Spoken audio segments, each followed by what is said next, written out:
नमस्कार दोस्तों, ज़रा सोचिए, सुबह सुबह नींद से उठे और किसी ने कहा आज चाय नहीं मिलेगी। थोड़ा गुस्सा, थोड़ी उदासी और ज़िंदगी अधूरी सी लगेगी, है ना?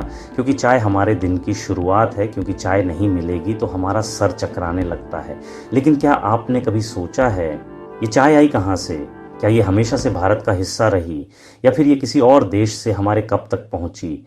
तो चलिए मेरे साथ हाथ में चाय लेकर एक शानदार सफ़र पर, चीन से लेकर भारत तक चाय की कहानी, इतिहास, किस्से, राजनीति और थोड़ी सी रोमांचक बातें, सब एक प्याली में। तो तैयार हो जाइए चाय की घूंट और इतिहास की जड़ें दोनों का स्वाद लेने के लिए। वीडियो को आखिरी तक जरूर देखना, क्योंकि आखिर में बताऊंगा कि चाय के प्रकार और दुनिया की सबसे महंगी चाय का नाम। दोस्तों, चाय की असली शुरुआत हुई थी चीन में लगभग 2737 ईसा पूर्व। तब वहाँ के सम्राट शेननुंग, जिन्हें हर्बल दवाइयों और साफ पानी का बड़ा शौक था, अपने बर्तन में पानी उबाल रहे थे। अचानक पास के पेड़ की कुछ पत्तियां उड़कर उस उबलते पानी में गिर गईं। सम्राट ने पानी पिया और बोले, ताजगी भी है, हल्की सी कड़वाहट भी, वाह क्या बात है। कहते हैं वहीं से चाय की खोज हुई। धीरे धीरे ये सिर्फ स्वाद नहीं बल्कि औषधीय गुणों के लिए भी मशहूर हो गई और बौद्ध भिक्षुओं की साधना का हिस्सा बन गई। धीरे धीरे चीनियों ने समझा कि ये सिर्फ स्वाद नहीं बल्कि औषधीय गुणों से भरपूर है। बौद्ध भिक्षु घंटों ध्यान लगाते थे, लंबी साधना में उनको उबासी आने लगती थी तो वो चाय पीने लगे। फिर आया टैंग डायनेस्टी, 618 से 907 ईसा का दौर। यही वो समय था जब चाय पहली बार आम जनता में फैली और एक विद्वान लू यू ने लिखा दुनिया का पहला टी क्लासिक। उसमें उन्होंने चाय की खेती, बनाने के तरीके और पीने की कला तक सब विस्तार से लिखा। सोचिए, उस समय चाय सिर्फ पीने की चीज नहीं थी बल्कि एक सांस्कृतिक और आध्यात्मिक अनुभव बन चुकी थी। सोचिए, 9वीं 10वीं सदी का जमाना है। चीन से कुछ भिक्षु जापान पहुंचे और अपने झोले में चाय की पत्तियां भी ले गए। जापानियों ने जब इसे पिया तो बोले, अरे वाह, ये तो आत्मा तक ताज़ा कर देती है। और यहीं से शुरू हुई जापान की मशहूर टी सेरेमनी, जहां हर घूंट का मतलब था शांति, अनुशासन और आध्यात्मिक जुड़ाव। इस समारोह में हर हरकत, चाय बनाना, कप घुमाना, एक खास नियम और परंपरा से जुड़ी होती है। यह अनुभव सिर्फ चाय पीने का नहीं बल्कि मन को शांत करने और आत्मा से जुड़ने का भी है। अब चाय ने सोचा, भाई अब दुनिया घूमनी चाहिए, तो चल पड़ी सिल्क रोड और समुद्री रास्तों पर। पहले पहुंची अरब देशों में, फिर मध्य एशिया तक और बन गई एक इंटरनेशनल यात्री। 16वीं सदी में पुर्तगाली व्यापारी चीन पहुंचे और चाय पीकर बोले, वाह कमाल का पेय है। लेकिन जब यूरोप ले गए तो लोग बोले, भाई ये तो हरी पत्तियों का उबला पानी है। तभी एंट्री हुई डच ईस्ट इंडिया कंपनी की। 1600 के आसपास ये जहाज भर भर कर चाय यूरोप ले जाने लगे। धीरे धीरे पुर्तगाल, फ्रांस और रूस तक चाय का नशा फैल गया। लेकिन मज़ेदार बात यह थी कि चाय इतनी महंगी थी कि आम आदमी कहता, भाई ये तो हमारी जेब से बाहर है। और इस तरह चाय बन गई रॉयल ड्रिंक, राजा, महाराजाओं और अमीर घरानों की पहचान। यानी चीन से निकली ये पत्तियां जापान से होते हुए अरब, मध्य एशिया पहुंची और अब यूरोप में अपने ठाट जमाने लगी। अगला पड़ाव वो देश जिसने चाय को पूरी दुनिया में फैला दिया, इंग्लैंड। 17वीं सदी में इंग्लैंड में चाय पहुंची, पहले सिर्फ अमीरों और शाही परिवारों के पास। 18वीं सदी में ईस्ट इंडिया कंपनी ने बड़े पैमाने पर चाय मंगाई और बना आफ्टरनून टी, दोपहर 4 बजे का ब्रेक, बिस्किट और केक के साथ। लेकिन असली टेंशन शुरू हुई। चाय चाहिए थी ढेर सारी, सिर्फ चीन से, और बदले में सिर्फ चांदी। ईस्ट इंडिया कंपनी ने सोचा, चांदी तो नहीं दे सकते, कुछ और दो, और शुरू किया अफीम का धंधा। भारत में अफीम उगाई, चीन में बेची और बदले में चाय ली। इतना बड़ा धंधा कि चीन के लाखों लोग अफीम के शिकार हो गए। चीन ने विरोध किया, लेकिन ब्रिटिश साम्राज्य ने युद्ध छेड़ दिया। 1829 में पहला अफीम युद्ध शुरू। परिणाम, चीन को मजबूरी में हांगकांग देना पड़ा और चाय का व्यापार तेज हो गया। लेकिन डर अभी भी था, अगर चीन ने चाय की सप्लाई रोक दी तो।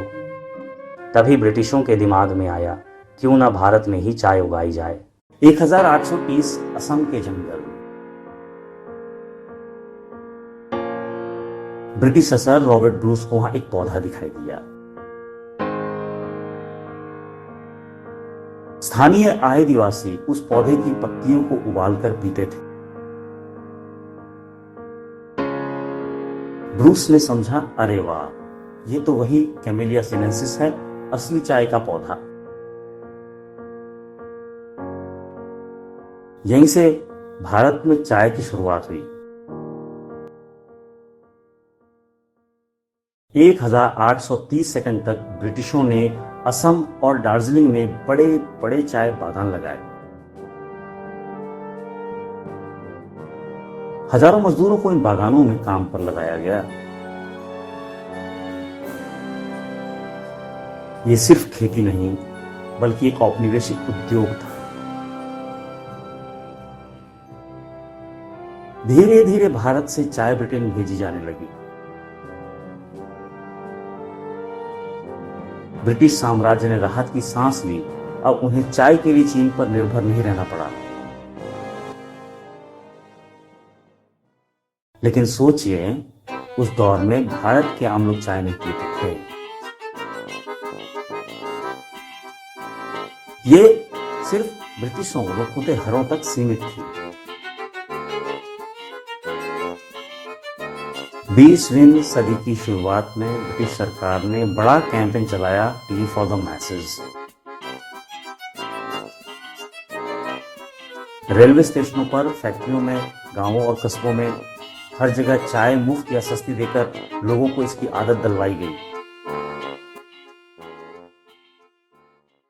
यानी शुरुआत में चाय सिर्फ ब्रिटिशों का बिजनेस थी,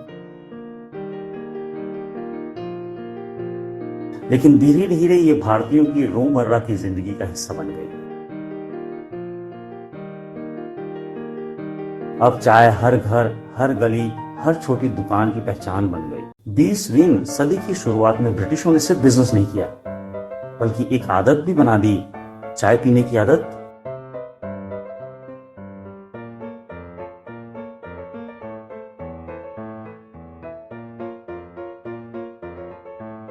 रेलवे स्टेशनों पर चाय बेचने वाले, कारखानों में ब्रेक के दौरान चाय, गांव कस्बों में घूम घूमकर चाय परोसने वाले। धीरे धीरे भारतीय समाज ने चाय को अपनाया। लेकिन हम भारतीय थे, हमने सिर्फ ब्रिटिश स्टाइल टी से संतुष्ट नहीं हुए। हमने उसमें डाला अदरक, इलायची, दालचीनी, लौंग।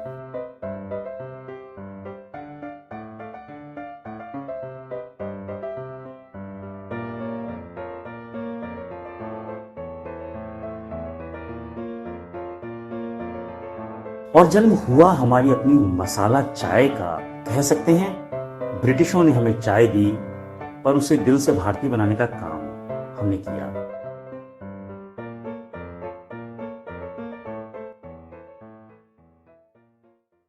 आज भारत में चाय सिर्फ एक पेय नहीं है, ये तो हमारी जिंदगी का वो हिस्सा है जो हमें आपस में जोड़ता है। चलो चाय पर मिलते हैं। ये लाइन कितनी आसानी से किसी भी बातचीत की शुरुआत कर देती है।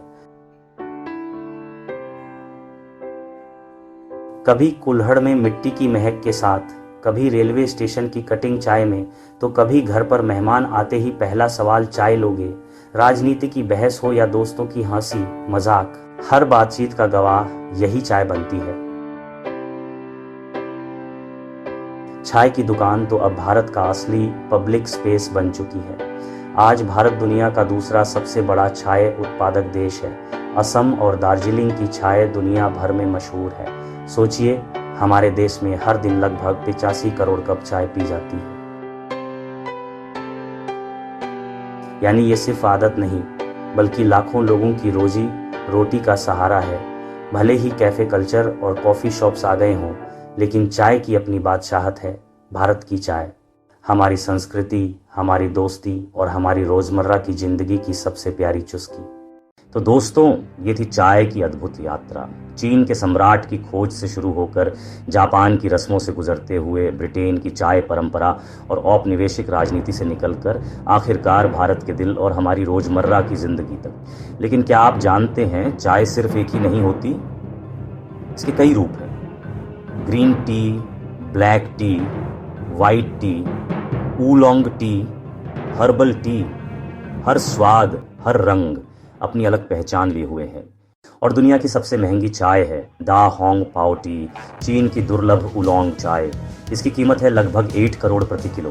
जी हाँ, ये सिर्फ चाय नहीं बल्कि तरल सोना है। आज हमारे लिए चाय सिर्फ एक पेय नहीं, ये हमारी पहचान है, दोस्ती का प्रतीक है और हर सुबह की पहली मुस्कान का कारण भी।